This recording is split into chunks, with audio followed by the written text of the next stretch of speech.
A difficult and bloody civil war in Somalia led to the overthrow of the dictator Siad Barre in 1991. Children as young as 8 take part in the fierce and bitter fighting that continues as the powerful clans now battle each other for supremacy. Mogadishu, a once beautiful city split by a front line dividing disputed clan territories. Armies of the warring factional leaders patrol here, along what is more locally known as the Green Line, a corridor of former homes and schools with grisly reminders of past skirmishes. Forced out of their homes by devastation and starvation, many Somali people have fled to makeshift refugee camps. The harsh reality is that with no ceasefire in sight, aid agencies are unlikely to intervene and conditions are likely to worsen. On almost every street, burnt-out tanks now provide million-dollar playgrounds, a poignant reminder of the failed US-led United Nations mission, Operation Restore Hope. Among those American forces was a young Marine, Hussein Adid. In what is a unique twist, he has now returned to Mogadishu as the successor to his late father, General Farah Adid, a staunch foe of the Americans. The late general was the self-elected president and leader of one of the more powerful factions. He died from injuries he received from fighting last week. The new president of the Republic of Somalia has announced the continuation of his father's policy of pacification. Disarming is part of this policy, and these soldiers are keen to do their job well.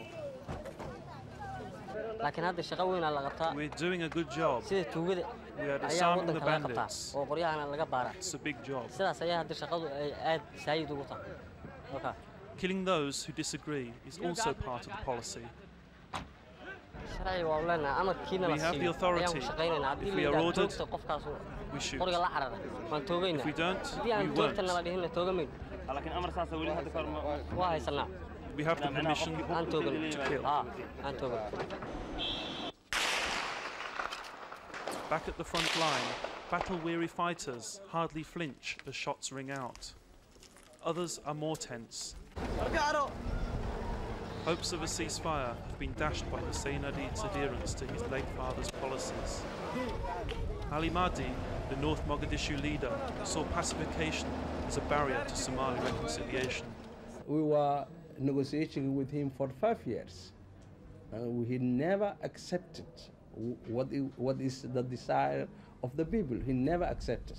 He is the man who wants only to have the power through the barrel of the gun. In agreement is faction leader Osman Atu, travelling here in protected convoy. He parted from the late General Adid's clan and left his post as finance minister last year. The reason we do have this split is Adid want to take Somalia, conquer Somalia by force. And that is creating another dictator. The government's response to such condemnation by one of its own was to avoid it. This is a family affair. We don't represent family affairs. I don't think it concerns the government. A sense of normality pervades this market. The goat sellers are finding the trade sluggish. The only real economic activity is that of the cat trade. Cat, an amphetamine-like drug, perishes quickly in the heat, so each morning it is flown in from Kenya.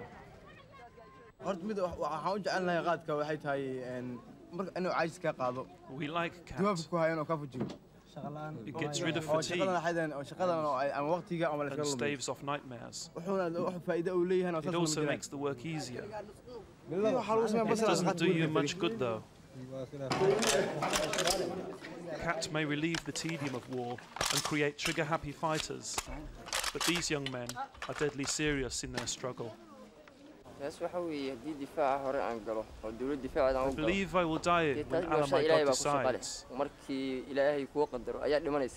laakiin markii hore But sama if my dhimanaysid people need me to defend them, marka waxa weeyaan I difaac have no meeshaan right doono to be afraid xabad kasta of hadday ka dying. dhacaysana ma dhimanayo jardi ilaahay u qoro taasi weeye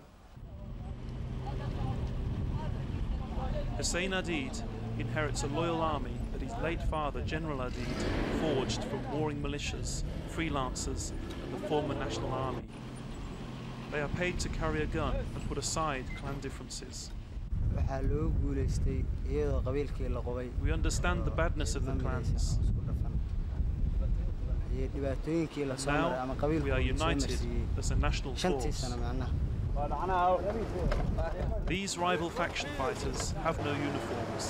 They paint their technicals gaudy colours and possess a certain bravado, but no one doubts their commitment. These technicals are cannibalised aid vehicles with a machine gun or anti-aircraft gun mounted in the rear. As survivors of numerous battles, many young fighters believe the secret of their success lies in their willingness to die. haddaan dhinto waxaa u dhimanaa It doesn't matter if I die, because when I'm dying, I am defending laakiin myself nafteedana in and aan my leader. difaaco aan So ilaahana if I ka die, cabsado no problem. Bermuda, a small enclave in the heart of Mogadishu, has turned to Islam in its search for a peaceful solution. Former wild militiamen are now running their technicals under the banner of Islam for the newly established Islamic court. As protectors, they bring order to the people.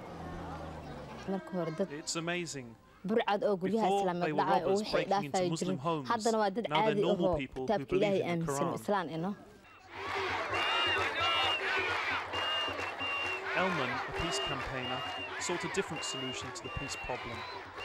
We want to make revolution with the sports because no one can stop the sports. Elman took young fighters under his wing and by teaching them football, reformed them. Last 5 years, we are see only the clan leaders. They get a lot of opportunity. The clan leaders and the warlords, the gunman. But today, we are celebrating. We have no gun. In Mogadishu's highly volatile and unstable conflict, there is no place for such celebrations. Last month, Elman was killed. Osman Arto and Ali Mahdi see reconciliation and negotiation as the only way forward to a peaceful end to the conflict. Most of the clans of most of the Somali people are one side, and for a reconciliation conference, and they are for having a central authority. Our intention is to reach ultimately the goal of the Somali nation peacefully. But I am sure what we are trying to do now is to create Somali nation, and to create Somali nation we need a multi-clan forces, militias, to get together, and that symbolizes and the starts of the Somali nation. Osman Arto's advice last year to the late General Adid could be just as applicable to the young Hussein Adid today. Renounce what he so-called government, renounce all the violence, and join the peace process.